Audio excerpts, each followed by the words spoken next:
Press மீட்டில் எல்லா டைமுமே அண்ணாமலை அவர்கள் தலைவர் பதவியில் வந்து நான் இல்லை அப்படின்ற மாதிரி விஷயம் சொல்கிறார். இருந்தாலும் தொண்டர்களோடு இறங்கி களத்தில் இருக்குவேன் அப்படின்றதும் சொல்கிறாரு சார். இந்த மாதிரி விஷயங்கள் போயிட்டு இருக்கும்போது இப்போ தலைவர் கன்ஃபார்ம் மாற்றம் ஏற்பட்டு விட்டுமா? பிஜேபியை பொறுத்த வரைக்கும் யார் தலைவராக வந்தாலும் பொம்மலாட்டம் தெரியுமா உங்களுக்கு?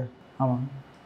அந்த பொம்மைகளை ஆட்டி வைக்கக்கூடிய பொம்மலாட்டியாக யார் இருப்பார்னா அண்ணாமலை தான் இருப்பார். இங்கே 2 சிக்கல் இருக்குது. என்னன்னாக்கா, எடப்பாடி அதிமுக பிஜேபியோட அலையன்ஸுக்கு வரணும்னாக்கா அண்ணாமலை தனிப்பட்ட முறையில் எடப்பாடியை பேசியது தான் அவருக்கு மிகப்பெரிய நெருடலை ஏற்படுத்தியிருக்கிறது. அப்போ அதிமுகவோடு இணக்கமாக, ஏற்கனவே அதிமுகலையே இருந்த நபர் தான் நயினார் நாகேந்திரன் பொழுது இணக்கமாக இருக்கிறார்னும் பொழுது, 2வது கொங்கு மண்டலத்தை பொறுத்த வரைக்கும் அதிமுகவோடு இன்னொரு நபர் இணக்கமாக இருக்கிறது வானதி சீனிவாசன்.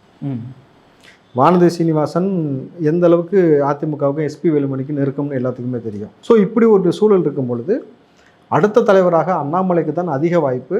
அதில் வந்து வானதிக்கும் மிகப்பெரிய பங்களிப்பு இருக்குன்னு சொல்லப்படுகிறது. ஆனால் யார் தலைவராக வந்தாலும் மேலிடம் நேரடியாக நயினார் நாகேந்திரனுக்கு ஒரு விஷயம் சொல்வதற்கு முன்னாடி அண்ணாமலையிட்ட தான் சொல்லுவாங்க. அண்ணாமலையிட்ட சொல்லி அண்ணாமலை மூலம் தான் நீங்கள் வரும்.